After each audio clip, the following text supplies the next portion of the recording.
السلام عليكم واهلا بيكم في سلسله جديده، سلسله اول مره ندخل نعمل فيديوهات اكل، وسلسله جديده دوري ابطال الاكل. والنهارده معانا دوري ابطال الشاورما في دمنهور، 6 مطاعم. المسابقه انا عاملها يعني ايه لعبه كده، جايين نهزر ونضحك وكده. واللعبه دي حاطط لها قوانين دي من انا اللي مالفها طبعا، وقابله للتطوير في المرحله القادمه. قوانين طبعا احنا معانا 6 محلات شاورما، هيتلعب قرعه. اول طبعا هيبقى يتلعب قرعه، هيبقى فيه 3 ماتشات. 3 ماتشات دولت الكسبان هيلعب على المركز اول 3 مراكز، والخسران هيلعب على ال3 مراكز الباقيين، هم 6 ف3 و3. نقط التحكيم اللي هيحسم اللقاء 11 نقطه زي عدد لعيبه الكوره بالظبط. 11 نقطه قسمناهم ل6 نقط. 6 نقط دي جوده الاكل، و3 نقط ده السعر، ونقطه للخدمه، ونقطه للتغليف والباكجينج وكده كل حاجه. يلا بينا ندخل كده قرعه 6 محلات شاورما. طبعا في مطاعم كتير شاورما في دمنهور، بس احنا اخترنا ال6 دولت. ممكن بعد كده هنشوف ممكن نعمل جزء تاني ولا حاجه. اول ماتش معانا الدمشقي هيلاعب مين بقى يا ترى؟ نشوف. الدمشقي ضد طعم البيوت. تاني ماتش معانا سداد شكله هيلاعب مين بقى؟ سداد ضد لفاح. الاتنين هيقطعوا في بعض. ماشي. الماتش الاخير احنا كده انا عارفه يعني، عشان احنا مختارين مطاعم. معانا رشة ملح ضد الشرق، مطعم الشرق. كده احنا معانا 6 مطاعم شاورما. اول ماتش معانا الدمشقي هيلاعب طعم البيوت. الماتش اللي بعده سداد هيلاعب لفاح. الماتش الثالث رشة ملح هيلاعب الشرق. وطبعا الكسبان منهم هيلعب على اول 3 مراكز اللي هو الفاينل مثلا، والثلاثه التانيين هيلعبوا على الخامس والسادس، الرابع والخامس والسادس، 3 مراكز تانيين. هم 6 طبعا. فده دوري ابطال المظاليم. انا عامله كده يعني وجهة نظري. ممكن بعد كده نبقى نزود مثلا مطاعم عشان نبقى زي 16 مثلا مطعم، نبقى مثلا 32. بس كده احنا عايزين دعم من انفانتينو بقى ولا حاجه. طبعا التقييم زي ما قلت 11 نقطه. معانا 6 نقط لجوده الاكل تيست وكده، و3 للسعر. بقى كده كام؟ 9 نقط. نقطه للتغليف ونقطه للخدمه. الخدمه دي عباره عن ايه؟ لو في حاجه حاططها زياده مثلا توميه، مخلل، معامله، اي حاجه هنشوفها في التقييمات. ندخل طعم البيوت في مواجهه الدمشقي. معانا طعم البيوت اهو. طعم البيوت سندوتش مدملك وكبير مع علبة تومية، والدمشقي سندوتش مش مدملك قوي ومعاه تومية برضو. دول السندوتشين في مع بعض. تمام. اول حاجة السعر انا طبعا اخترت اصغر سندوتش شاورما عند كل محل. اصغر سندوتش شاورما عند طعم البيوت ب 65 جنيه، ده بسميه اكس لارج. واصغر سندوتش شاورما عند الدمشقي عنده ب 80 جنيه. اول حاجة ندوق الدمشقي، بسم الله.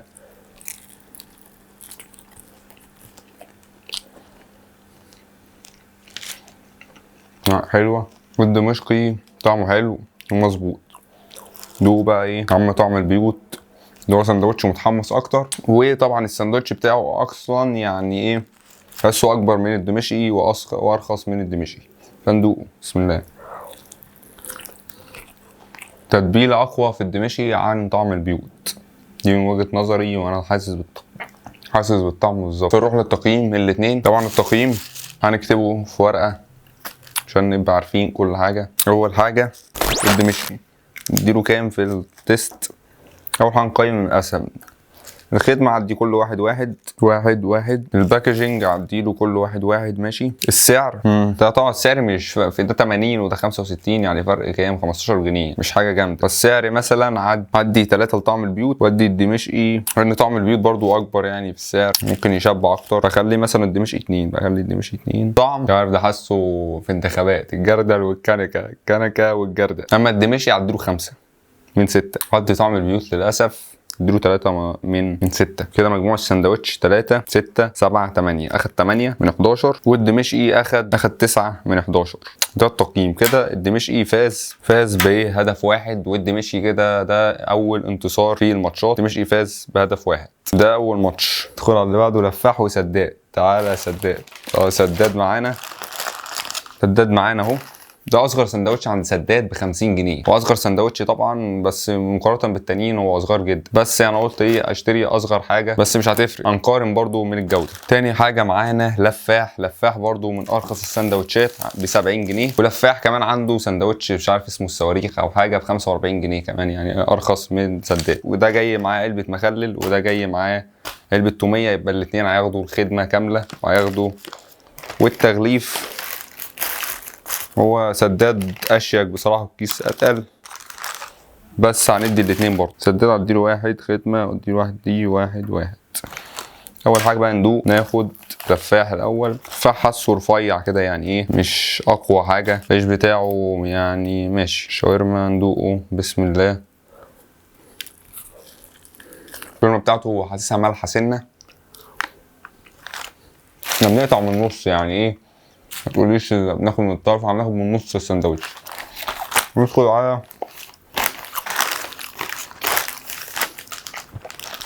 على سداد، هل هيسد معانا ولا لا؟ هنشوف.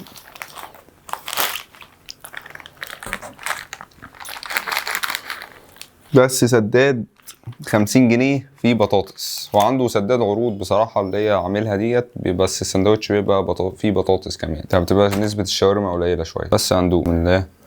بس شكله سداد في كل السندوتشات بيحطوا بطاطس، ميبقاش السندوتش كامل، ولا مش عارف بصراحة. فنقيم ونشوفه. فلفاح هديله السعر بتاعه، هديله 3، وسداد هديله 3 اهو كمان، كده الطعم هو اللي هيفرق. سداد هديله 3 ولفاح هديله 4. فكده مين اللي فاز؟ معانا 6، معانا 7، 8، 9 لفاح، وادي 6، 7، 8. الفايز معانا لفاح، وعبر فوز على سداد. بس سداد برضه مش عايز اظلمه، وانا جايب اصغر سندوتش، ممكن اجيب اكبر مثلا، بس انا عامل مقارنه كلها اصغر سندوتشات، بس كل مطعم عامل طبعا حاجات مختلفه. بس سداد عنده عروض مميزه عاملها على السندوتشات والوجبات عنده بس، وسداد في الايام العاديه بيبقى حلو، بس برضه ايه ما بتيجي تقارن عامه، يعني بتقارن اي حاجه بتبان، لو انت بتاكله لوحده مش هيبان اي فرق، وهيعجبك وهتنبسط وهيبقى 100. فده لفاح فاز 9 برضو على سداد. ندخل في الماتش الاخير، عندنا رشه ملح ضد الشرق. الاثنين برضو ايه تقريبا متعرفش، قريبين ببعض في كل حاجه، التوميه نفس الفكره وكل حاجه، هيتقاربوا في الحاجات. الشرق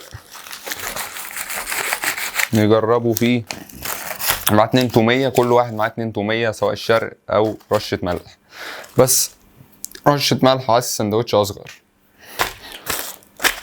مقارنة شوية بالشرق، بس تقريبا نفس الحجم يعني. بسم الله.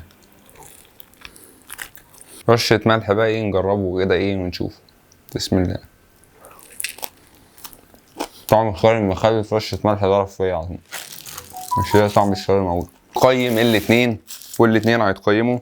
معانا الشرق ورشة ملح. الشرق هديله نفس الفكرة، هديله أول واحد التغليف والخدمة، وده نفس الفكرة التغليف والخدمة. السعر الاتنين متقاربين، اديهم 3 و3 مفيش فرق، اديهم نفس السعر. والطعم رشة ملح هديله 4، والشارع هديله 3. كده ايه 7، 8، 9. نجرب بقى ايه ونشوفوا الفاينل مين هيعمل مين.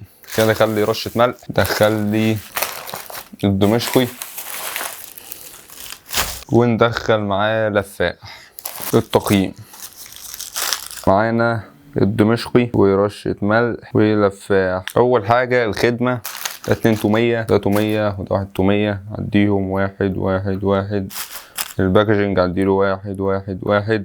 السعر بقى، السعر أو السندوتشات متقاربة شوية. عدي الدمشقي رشة ملح الاتنين نفس البتاع، هديهم 2، سعرهم اغلى سنه بسيطه، 10 يعني مش فارقه. و3 بقى الطعم عدي الدمشقي 5، رشه ملح هديله 4. كده معانا كام؟ معانا 9 ومعانا 8، وعدي لفاح 7. يبقى كده معانا الدمشقي هو اللي فاز النهارده 9 نقط من 11. طبعا هو ايه واخد ناقص شويه في السعر، ماشي حطيناها كده يعني 2، واخد 5 من 6، واخد 9، ورشه ملح واخد 8 من 11، تقييم كويس برضو 6، 7، 8. ولفاح اخد 1، 2، ادي 5، 7.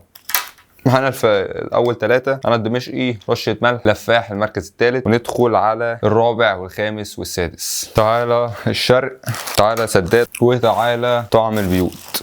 هو كقيمة مقابل سعر أكبر واحد جه النهاردة أصلا جه طعم البيوت ومتقرمش كويس، محطوط على الجريل كويس، فملسوع كويس على البتاع. دول معاهم تومية وده معاهم مخلل، وهياخدوا نفس الحاجة، هياخدوا نفس الخدمة ونفس الباكجينج. ويبقى فاضل معانا السعر بقى معانا ده 80 50 ده 65.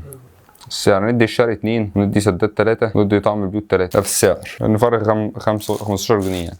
ده التقييم عامة، تقييم اللعبة. في الآخر هنقول تقييمي الشخصي. آخر حاجة بقى معانا الطعم. طعم أقوى واحد معانا كده المركز الرابع أخد برصيد 9 نقط، وسداد 8 نقط، وطعم البيوت اخد 7 نقط. الارقام كلها متقاربه جدا، نفس الارقام اللي فاتت. فكده عندنا الدمشقي المركز الاول، والتاني رشه ملح، والتالت لفاح، الرابع كان الشرق، والخامس كان سداد، والاخير بس ما حدش يزعل طبعا كان طعم البيوت. وده تقييمنا النهارده من اللعبه، وتقييمي الشخصي الدمشقي الاول برضو من وجهه نظري، ومعانا التاني رشه ملح عجبني، والتالت ممكن الشرق بدل لفاح، بس هي اللعبه لعبت كده، ممكن الشرق يبقى يطلع فوق لفاح، فهيبقى العكس. سداد برضو النهارده ممكن ما تقدرش تحكم عليه قوي، ان برضو احنا جبنا اصغر سندوتش. وطعم البيوت قيمه مقابل سعر كبيره جدا، بس التتبيله قليله جدا، والشاورما تحس ان هي مزيته شويه. فبس ده تقييمي الشخصي، ومحدش يزعل، احنا كنا بنهزر، كله ضحك ولعب. لو عجبتك الحلقه ما تنساش اللايك والشير والسبسكرايب، وانزل فجر زر السبسكرايب حالا، واعمل اللايك المتين. وانتظرونا في الفيديوهات ان شاء الله الجايه، ونشوفكم في حلقه جديده على خير. سلام.